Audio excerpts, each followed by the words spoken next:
the lens of cybernetics, the science of effective organization, to understand why modern society just seems stuck in this loop of perpetual crisis, instability, and frankly, a rise in genuine nihilistic despair. I mean, these aren't just political failures, right? They feel like failures of system design itself. Exactly. And that brings us to the core question for today. Does the viable system model, the VSM, actually give us the blueprint we need, necessary and sufficient, for real societal change and human freedom? Focusing on amplifying variety. Right. That's the side I'll be taking, that the VSM is that essential, maybe even mandatory blueprint for getting towards viability. Okay. And I'll be arguing that while the VSM is crucial for diagnosis, it shows us exactly why things are broken. It simultaneously reveals these, overwhelming structural barriers, forces like variety attenuation and systemic closure that basically trap us, making the VSM's own solutions, almost impossible to implement right now. Okay, so the viable system model, why is it the framework? Because it's not just some theory cooked up in isolation, it's drawn directly from the logic of living systems. I mean, literally, the structure of the human body, the brain. It helps us move past this reductionist thinking, this tendency to see the world as just fragmented bits of systems. The real challenge in biology and society is regulating variety. And this is where Ashby's law comes in, the law of requisite variety. Simply put, only variety can absorb variety. Mm-hmm. And societal systems, they fail because the regulators think government, bureaucracy, whatever, they inherently have less variety in the incredibly complex social stuff they're trying to manage. So they're forced into what we call dysfunctional variety attenuation. The VSM offers a fix. It mandates this recursive structure, systems within systems, all echoing the same logic. And crucially, it pushes operational autonomy, what the VSM calls System 1, down to the lowest possible level, where the local information, the requisite variety, actually exists. Now, this autonomy, it isn't chaos. It's actually a computable function of the whole system's purpose. So our imperative, as I see it, is clear. We've got to use these often disregarded tools of modern man, computing, telecommunications, as necessary amplifiers of variety. That's how we restore genuine freedom, which, we can even define scientifically. It's the range of potential options we're currently not allowed to even think about, let alone pursue. Okay, look, I absolutely agree on the diagnostic power. The VSM explains our current mess, this state of perpetual crisis, perfectly. You've got social, economic, ecological shocks, perturbations hitting us faster than the system can possibly settle down, right? So real learning, real adaptation, impossible. We're just constantly putting out fires, stuck in crisis management. Exactly. And this is the crucial but, that very diagnosis is kind of crippling because it shines a light straight onto the structural trap we're in. Governance systems, almost by definition, are low-variety regulators compared to the society they govern. They have to attenuate variety. They're forced to filter things out just to cope with the sheer explosive complexity of social reality. And this isn't just abstract. It manifests culturally. You see it in things like subcultural conformity, this pressure to fit in. You see it in historical preemption, where past decisions lock us in. And you definitely see it in the outdated, reductionist models hammered into us by institutions like education, the media. These often act as massive variety filters, not amplifiers. And even worse, you get to the highest level of the system in the VSM System 5, the identity function, it administers closure. It is what's in, what's out. And any proposal for fundamental structural change, like trying to implement this revolutionary VSM blueprint you're talking about, it gets immediately filtered out. It's treated like a threat, like a parasite or a virus in the system. This guarantees this powerful, almost automatic, systemic resistance that just protects the status quo. Okay, I see why you think that resistance feels inevitable, baked into the structure. But let me offer a slightly different angle on this. Dysfunctional attenuation, the kind that's hurting us, it's not just an unavoidable side effect of complexity. It happens specifically when management or governance restricts variety more than is strictly necessary to keep the identity of the whole intact. That's the law of cohesion in cybernetics. So the problem isn't restriction itself, it's the wrong kind of restriction, the kind that becomes self-destructive. What we really need to focus on is restoring what Stafford Beer called cerebral variety to the individual. Reversing that deep cultural conditioning that limits our potential, that narrows the very models we use to understand the world. Right, the mental models. Exactly. Our collective inability to even perceive the full picture. I mean, think about our senses, right? We can't see most light, we can't hear most sound, we think we touch things, but we never actually make contact at the atomic level. Our perception is already a low variety model mapping onto our finite brains. The danger is that society, through dysfunctional attenuation, has lost control over how this filtering happens, risking us all sharing a profound delusion about the way things are.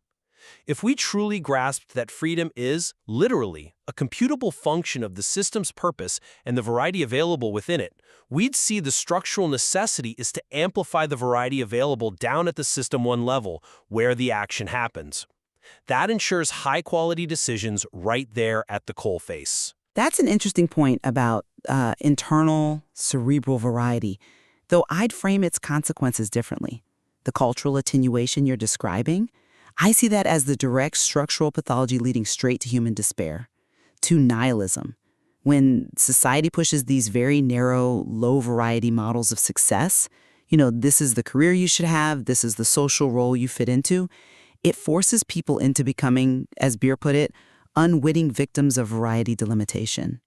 So what happens when individuals, maybe especially young men who feel socially isolated or are struggling economically, just don't map onto this rigid, low-variety picture of reality? The system literally has no category for them. They become, in the literature's terms, total ciphers. And these nihilistic shooters we tragically keep seeing, often characterized by being disengaged from normal politics, lacking a clear ideology, just filled with this general disdain for authority. Maybe they are the high-variety output, an explosive, desperate signal flare from a system that denied their very viability by trying to cram them into these predefined low-variety boxes. Their violence becomes, perversely, the only signal strong enough to maybe penetrate those massive cultural filters and demand attention from a System 5 that fundamentally can't learn or adjust its identity. That's the real human cost of that systemic closure you mentioned earlier. Okay, so if our intellectual and cultural institutions are so, broken that they're contributing to this kind of outcome, then we have to look at direct technological solutions, ways to bypass the structural filters you're rightly identifying. The resistance, the push for change, must focus on deliberate variety amplification. And yes, this means using telecommunications, computing, those tools we have, but maybe don't use right to create real-time, high-variety feedback systems. We have to stop trying to measure complex reality using simplistic, reductionist categories.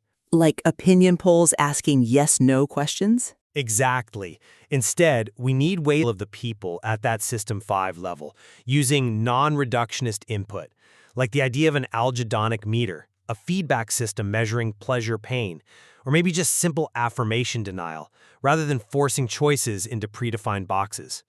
This kind of approach, and we saw glimpses of it, powerful glimpses, in projects like Cybersyn back in Chile in the 70s, it can create self-organizing systems.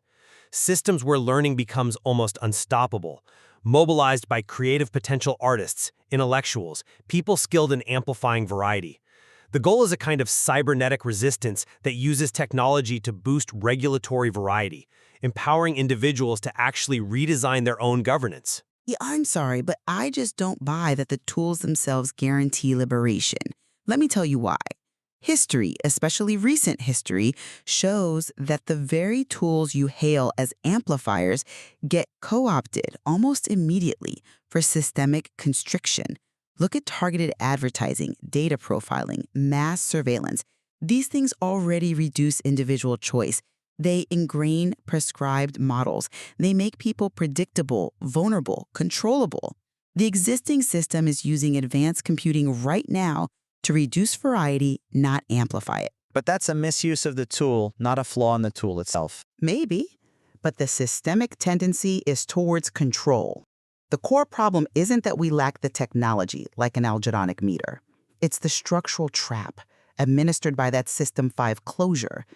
Any really comprehensive plan for systemic redesign, including your cybernetic revolution, it eventually has to be explained, translated, into the language the current system understands, the language of budgets, hierarchies, quarterly targets, deliverables. If it can't be expressed that way, it's just dismissed as incomprehensible by those System 5 filters. Plus, think about the sheer scale of organization needed to even start a systemic redesign. To many people, that level of coordination itself feels like a constriction of individual variety, creating this inherent tension that, guess what, almost always favors the devil you know, the status quo, with its familiar low-variety models. The system literally has built-in defenses against being fundamentally improved. Okay, but this brings us back to the crucial internal workings of any system trying to stay viable. The core failure we see again and again in big organizations and arguably society is right there in the System 3-4 homeostat, that critical balance, right? Between managing the inside and now efficiency, operations, that's System 3, and adapting to the outside and then, looking ahead, adaptability, that's System 4. Organizations fail sometimes spectacularly when they overinvest in System 3, usually chasing short-term, often outdated financial metrics, and they completely lose the ability to adapt to a world that's just exploding with variety. That's the famous Rolls-Royce crash scenario, right? A super efficient company that basically became irrelevant overnight because it forgot how to look ahead, how to structure for the future. Lack of adaptability. The VSM's recursive structure mandates structural accountability for System 4. It forces R&D, future planning, environmental scanning onto the agenda with real teeth. That structure is absolutely essential to overcome this pathological lean towards the now. Our current societal structures, you could argue, are just fundamentally out of gear with the rate at which the expanding world is operating, and the VSM gives us the only clear design mechanism I know of to get them back in sync. That's a compelling point about the 3-4 imbalance, I grant you. But have you really considered the System 2 pathology? Because that seems to me like the mechanism that perpetuates the imbalance you're talking about. System 2, remember, is the coordination function, the service systems meant to dampen down conflicts between the operational units, the System 1s, and handle coordination. But what happens in dysfunctional systems, like large parts of our society? These System 2 functions, they become these massive bureaucracies, and they start acting like they want to be viable systems in their own right, what we call pathological autopoiesis. Right, the bureaucracy taking over. Exactly. This bureaucratic cancer, it just eats up enormous resources, it resists any change that threatens its own survival, and it constantly reinforces that System 3 focus on maintaining the now, actively stifling the System 4 adaptation we both agree is necessary. So, while the VSM diagram shows beautifully how adaptation should work via System 4, the real-world evidence, I think, suggests that these pathological System 2 bureaucracies are precisely the structures that thrive in perpetual crisis.